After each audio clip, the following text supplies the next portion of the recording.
Sacagawea by Lisa Erdrich, illustrated by Julie Buffalohead. It is the early 1800s. Teenage Sacagawea is a Shoshone Indian living in the Knife River villages in what is now North Dakota.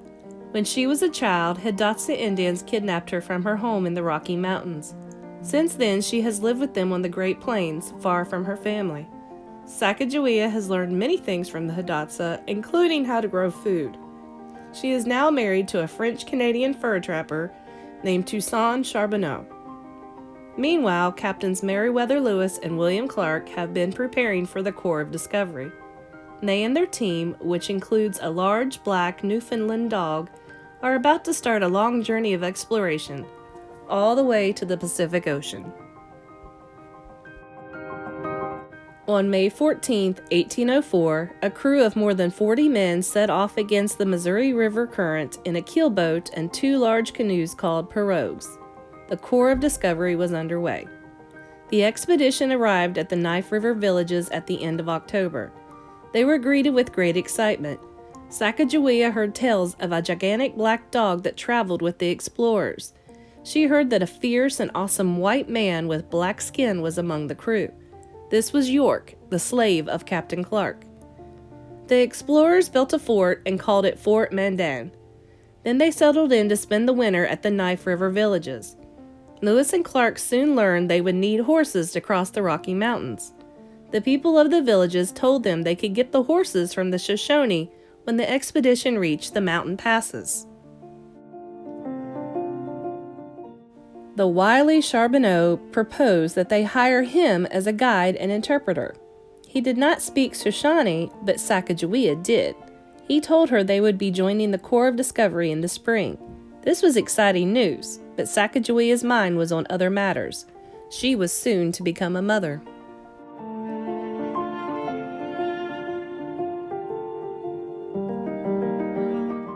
In February, the time came for Sacagawea to have her baby. It was a long, difficult birth. Captain Lewis wanted to help her. He gave a crew member 2 rattlesnake rattles to crush and mix with water. Just a few minutes after drinking the mixture, Sacagawea gave birth to a baby boy. He was named Jean-Baptiste Charbonneau, but Captain Clark called him Pompey. Before long, the boy was known to everyone as Pomp.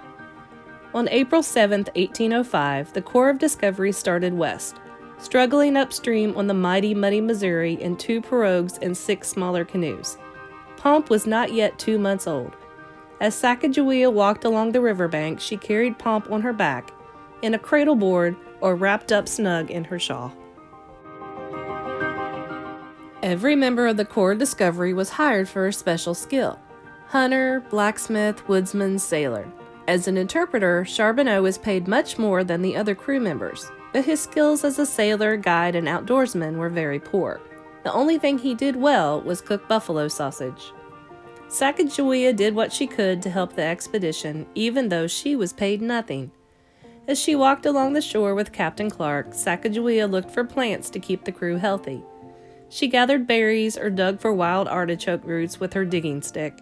Her Shoshone childhood had prepared her well for this journey. The Corps had been traveling less than 2 months when near disaster struck. Charbonneau was steering a boat through choppy waters when a sudden high wind tipped it sideways. He lost his wits and dropped the rudder while the boat filled with water. The expedition's valuables were spilling overboard. Charbonneau was ordered to right the boat or be shot.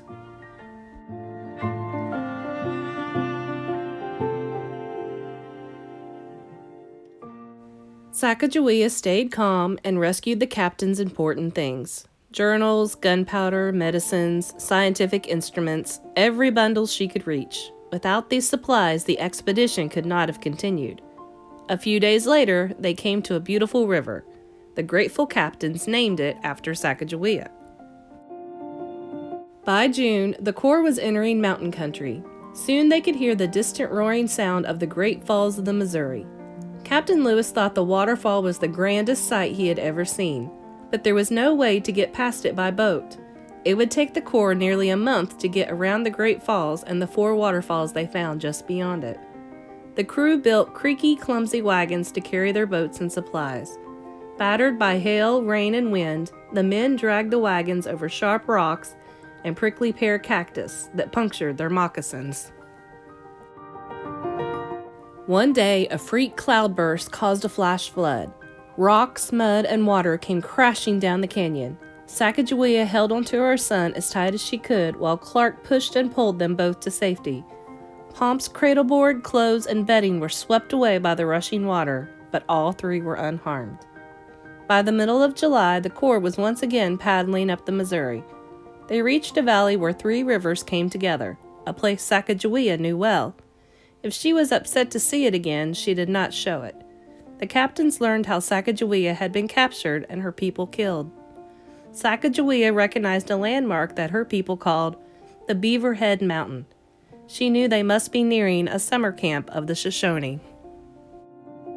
Nearly 2 weeks later, Sacagawea walked along the river, scanning the familiar territory. She spotted some men on horseback far ahead of them. Suddenly, Captain Clark saw Sacagawea dance up and down with happiness, sucking her fingers. He knew this sign meant that these were her people, the Shoshone. An excited crowd greeted the explorers at the Shoshone camp. Although years had passed since Sacagawea had been captured, a Shoshone woman recognized her. She rushed up to Sacagawea and threw her arms around her.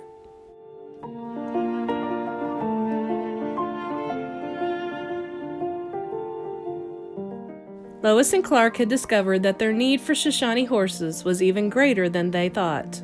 There was far more mountain country between the Missouri River and a water route to the Pacific than they expected. A grand council was called to discuss the matter. Sacagawea was to be one of the translators. Interpreting for the men at the chief's council was a serious responsibility.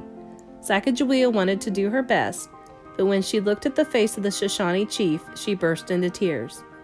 He was her brother, Sacagawea. Sacagawea jumped up, threw her blanket over her brother, and wept. Sacagawea was moved too, but the council had to continue. Though tears kept flooding back, Sacagawea kept to her duty until the council ended.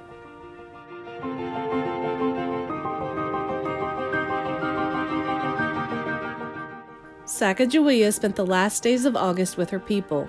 The time passed too quickly. Before long, the expedition had to mount Shoshone horses and continue across the mountains, leaving their boats behind. The next part of their journey almost killed them. The mountain paths were narrow and dangerous, especially once it started to snow. Their feet froze, they didn't have enough to eat, and the mountains seemed without end. Finally, the expedition emerged on the Pacific side of the Rockies. There, Nez Perce Indians helped them make new boats and agreed to keep the horses in case they returned that way in the spring. With great relief, the crew dropped their boats into the Clearwater River and let the current carry the expedition toward the ocean. At the beginning of November, the explorers noticed a sound that could only be the crashing of waves. They had finally reached the Pacific Ocean.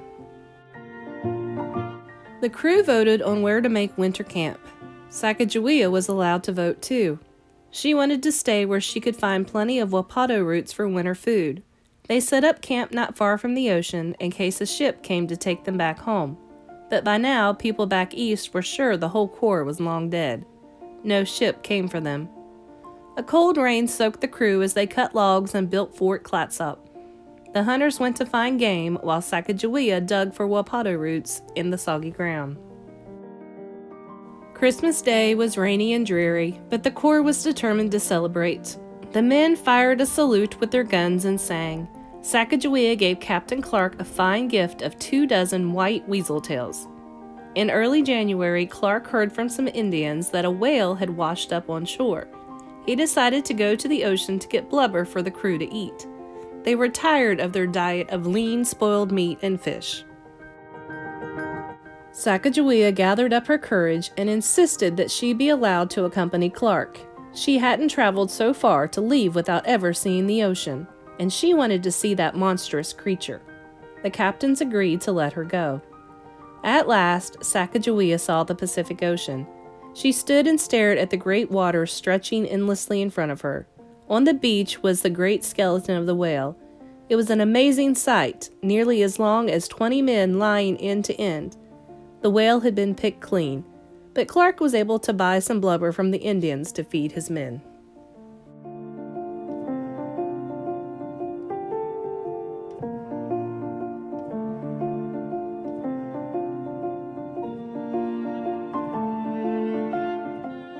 The crew stayed busy all winter, hunting, sewing moccasins, and making repairs on their equipment.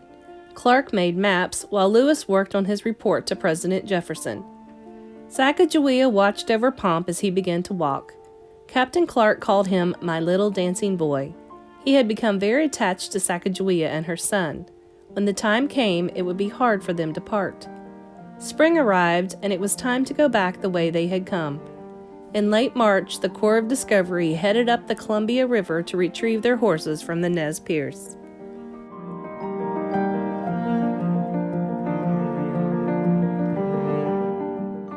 At a place called Traveler's Rest, the expedition divided into two groups. Sacagawea would help guide Clark's group south to the Yellowstone River. Lewis's group would head northeast to explore the Marias River.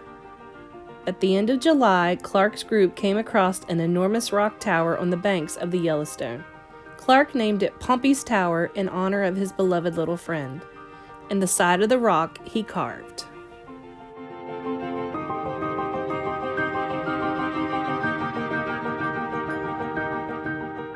The two groups met up on August 12th. 2 days later, Sacagawea gazed once again upon the round earth lodges of the Knife River villages. She had been gone a year and 4 months. Lewis and Clark prepared to return to St. Louis. Before they left, Captain Clark came to talk to Sacagawea and Charbonneau. He offered to take Pomp back to St. Louis with him. He would see that the boy had a good education and would raise him as his own son.